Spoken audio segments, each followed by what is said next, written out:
দর্শক স্বাগত জানাচ্ছি দৈনিক সকালবেলা থেকে। সাথে রয়েছি আমি মাহমুদ বিন মারুফ। দৈনিক সকালবেলার নিয়মিত আয়োজন সকালবেলার সমসাময়িক। সকালবেলার সমসাময়িকে আমরা জাতীয় এবং আন্তর্জাতিক যা কিছু ঘটছে তা নিয়ে আলোচনা করে থাকি। আমাদের এই স্টুডিওতে আজ আলোচনার জন্য উপস্থিত হয়েছেন জনাব অনক আলী হোসেন সাহিদী, নির্বাহী সম্পাদক, দৈনিক সকালবেলা। স্বাগত আপনাকে। স্বাগত আপনাকেও এবং স্বাগত জানাচ্ছি দৈনিক সকালবেলার সেই সব সম্মানিত দর্শকদের যারা নিয়মিত দৈনিক সকালবেলার সাথেই আছেন। আপনি নিশ্চয়ই জানেন যে গতকাল আ বাংলাদেশের সাবেক আইজিপি, পুলিশের মহাপরিদর্শক সাবেক বেনজির আহমেদ উনাকে আসলে দুবাইয়ে গ্রেপ্তার করা হয়েছে। এবং বলা হচ্ছে যে আ আ ইন্টারপোলের মাধ্যমে তাকে এই আ গ্রেপ্তারটা করা হয়। এর পেছনে আমি যদি আপনাকে একটু প্রশ্ন করি সেটা হলো যে তার গ্রেপ্তার কি আসলেই দুর্নীতির বিরুদ্ধে? যেহেতু তাকে মানি লন্ডারিং এর মামলায় বা টাকা পাচারের মামলায় গ্রেপ্তার করা হয়েছে। এটার আ কি আসলেই গ্রেপ্তার নাকি এটা কোনো সাজানো নাটক? আসলে যার আমরা দেখি যে আ তাকে দেশে নিয়ে এসেও তো জামিন দিয়ে দিতে পারে। ব্যাপারটা এরকমও তো হতে পারে। আপনার কাছে কি মনে হয়? আসলে সাবেক পুলিশ প্রধান বেনজির আহমেদ বাংলাদেশের একটি আলোচিত নাম, সমালোচিত নাম। তো বেনজির আহমেদ সম্পর্কে আমরা যতদূর জানি তার বিরুদ্ধে দুর্নীতি দমন কমিশন ৬টি মামলা দায়ের করেছে এবং একটি মামলায় তাকে আদালতে অভিযোগপত্র দায়ের করা হয়েছে। হুম, তো সেই প্রেক্ষাপটে পুলিশ রেড নোটিশ জারি করেছে। রেড নোটিশ মানেই কিন্তু গ্রেপ্তারি পরোয়ানা নয়, এটি একটি আবেদন। তো দুবাই সরকার তাকে গ্রেপ্তার করেছে। দুবাই সরকার বাংলাদেশের কাছে তাকে ফেরত পাঠানোর জন্য একটি আবেদন করার জন্য সময় বেঁধে দিয়েছে ৩০ দিন। হুম, হুম। তো সেই সময়ের মধ্যে তাকে দেশে ফেরত আনতে হবে। তার আগে মিস্টার বেনজির আহমেদের বিরুদ্ধে যেসব অভিযোগ দায়ের করা হয়েছে, যেসব অভিযোগের প্রেক্ষিতে মামলা দায়ের করা হয়েছে, সকল প্রকার নথি পাঠাতে বলা হয়েছে এবং সেটা কূটনৈতিক পর্যায়ে। সেই ক্ষেত্রে দুবাই সরকারের দেশের আইন এবং দুবাই সরকারের আইনে ওই অভিযোগগুলো কি সাজা হবে এবং বাংলাদেশের আইনে কি সাজা হবে এবং একই সাথে বাংলাদেশের আদালতে তার বিরুদ্ধে আনীত বিচারে নিরপেক্ষ বিচার হবে কিনা, তার প্রাণ সংসার হওয়ার মতো সংকট আছে কিনা, নানা কিছু বিশ্লেষণের বিষয় আছে। আর আপনি যে কথাটি বলছেন যে আবার দেশে এনে তাকে জামিন দিয়ে দেওয়া হবে। দেশের প্রচলিত আইনে যদি জামিন যোগ্য অপরাধ হয় তো জামিন পাবে, এটা তার অধিকার। তো সেই ক্ষেত্রে তো অনেকেই জামিন পেয়েছে। আবার রেড নোটিশের মাধ্যমে যাদের গ্রেপ্তার করা হয়েছে তাদের অনেককেই দুবাই থেকে ফেরত আনা সম্ভব হয়নি। নানা কূটনৈতিক তৎপরতা বা প্রমাণের অভাব বা দুবাই সরকারের যে আইন রয়েছে সে আইন এবং আসামি নিরাপত্তা, বিচার পাওয়ার অধিকার এবং ন্যায়নিষ্ঠতা নানা কিছু বিশ্লেষণের বিষয় রয়েছে।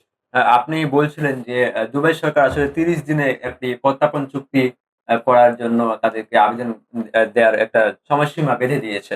আমি যদি বলি যে বেনজিরকে ফিরিয়ে আনার এই যে তোড়জোড়, মানে এটা কি কেবলই আইনি প্রক্রিয়া হবে? নাকি এটার আইনি প্রক্রিয়াটা যদি ৩০ দিন, আমি যদি বলি যে ৩০ দিনের মধ্যে যদি এটা করা সম্ভব না হয় বা ৩০ দিনের মধ্যে যদি প্রত্যর্পণ না হয়, সেক্ষেত্রে এটা কোনো কিছুর কোনো একটা পরিস্থিতিতে গিয়ে দাঁড়াতে পারে কিনা? যে বেনজিরকে পুনরায় দেশে ফিরিয়ে আনা গেল না। এটা আসলে কোনো একটা সমঝোতা ছিল কিনা? দেখুন, আমি সমঝোতা ছিল কিনা সেই বিষয়ে আমি যাব না। কারণ ৩০ দিনের মধ্যে মিস্টার বেনজির আহমেদের বিরুদ্ধে কি অভিযোগ দায়ের করা হয়েছিল, তার সপক্ষে কি তথ্য প্রমাণ সরকারের কাছে আছে। অভিযোগ অভিযোগপত্র যেটা দুদক দুর্নীতি দমন কমিশন দাখিল করেছে, সেই জায়গাটায় প্রকৃত অর্থে কি প্রমাণ রয়েছে, সেই প্রমাণটার আইনি ভিত্তি কি আছে, নানা বিষয় বিশ্লেষণ করেই ৩০ দিনের মধ্যে পাঠাতে হবে। আর ৩০ দিনের মধ্যে যদি পাঠাতে ব্যর্থ হয় তাহলে সরকারের যে দাবি তার বিরুদ্ধে বিচারিক দাবি সেটা অনেকটা দুর্বল হয়ে যাবে।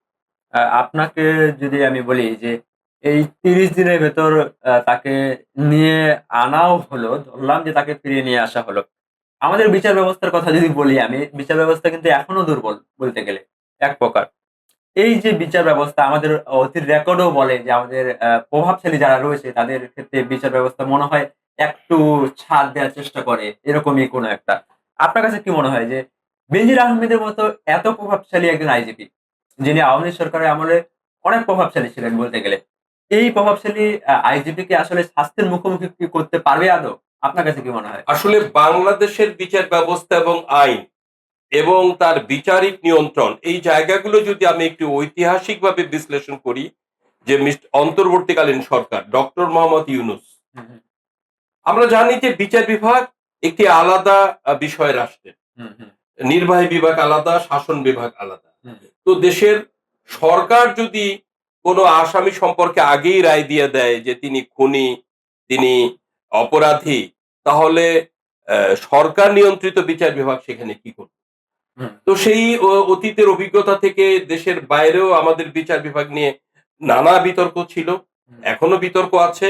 এখন মিস্টার বেনজির আহমেদকে দেশে ফিরিয়ে আনা হলে তার বিরুদ্ধে যে ৬টি মামলা আছে, ৬টি মামলার বিষয়ে মানি লন্ডারিং, অর্থ পাচার, অবৈধ অর্থ সম্পদ অর্জন, এই জায়গাগুলোর আসলে আইনগত বিচার হবে।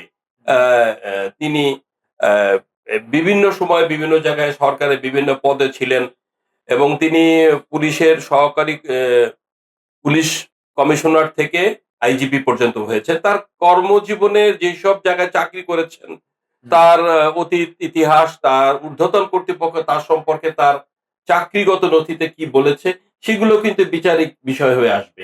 একই সাথে তার অবৈধ সম্পদ অর্জনটা কিভাবে করলো এবং তার দালিলিক ভিত্তি নানা বিষয়ে বিশ্লেষণ হবে। বিশ্লেষণ হয়ে বিচারিক প্রক্রিয়ায় যে ধারায় তিনি পড়েন সেই ধারায় বিচার হবে।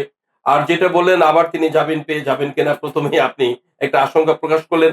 দেখেন, জামিন তো পেতেই পারে এবং এটা কোনো পেছনের দরজার কৌশল কিনা সেটা তো সময় বলে দেবে। জামিন পেতেই পারে বললেন যেহেতু, আমি যদি আপনাকে বলি জামিন যদি পেয়ে যায় তাহলে তো এটা সমঝোতার অংশ আমরা বলতেই পারি। সেক্ষেত্রে আরো যারা অপরাধীরা রয়েছেন বাংলাদেশে, আ এসালাম গ্রুপও পাচার করেছে, টাকা পাচার করেছে অনেক কোটি, কোটি টাকা সেটা বলা হচ্ছে। এবং এরকম আরো অনেক ব্যক্তি রয়েছেন যারা অন্তর্বর্তীকালীন সময়েও তো পাচার হয়েছে। পাচার হয়েছে সেটাই বলছিলাম যে যারা অপরাধী রয়েছে তাদের ক্ষেত্রে কি একই সমঝোতা হয়ে যাবে? মানে দেখুন, সমঝোতার আমি ক্ষেত্রে কি রেজাই হচ্ছে? জামিনটাকে আপনি কেন সমঝোতা বলছেন? মাননীয় প্রধানমন্ত্রী তো বিচার বিভাগের উপরে কখনো হস্তক্ষেপ করেন না। হুম, মাননীয় প্রধানমন্ত্রী তারেক রহমানকে আমরা দেখছি যে তিনি বিচার বিভাগের উপরে কোনো হস্তক্ষেপ করেন না।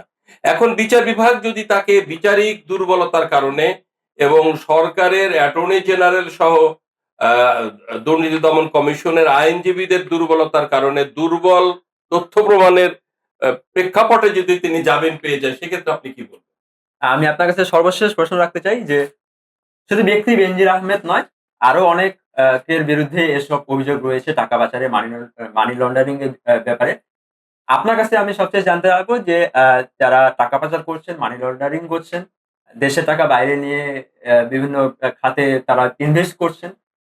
আপনি সবশেষ তাদের আ আ শাস্তির ব্যাপারে বাংলাদেশ সরকারের কাছে কি আবেদন জানাবেন? দেখুন, বাংলাদেশ সরকারের একটি মন্ত্রণালয় রয়েছে, পররাষ্ট্র মন্ত্রণালয়, এবং বিভিন্ন মন্ত্রণালয়ের সাথে পররাষ্ট্র মন্ত্রণালয় কাজ করে। তো সরকার তো সহজেই কোন দেশে কতজন বাঙালি আছে, হু, হু, সেই বাঙালিদের সম্পদের উৎস কি, হু, তারা বিদেশে কত টাকা আয় করেছে, কত টাকায় তারা ওই দেশে ট্যাক্স দিচ্ছে। হু, ধরুন, আমি যদি দেশের বাইরে থাকি, তো আমার যদি হঠাৎ করেই ২০ কোটি টাকার একটি বাড়ি হয়ে যায়, তো আমি তো বিদেশ থেকে এই টাকাটা আয় করি নাই, নিশ্চয়ই দেশ থেকে পাচার করেছি।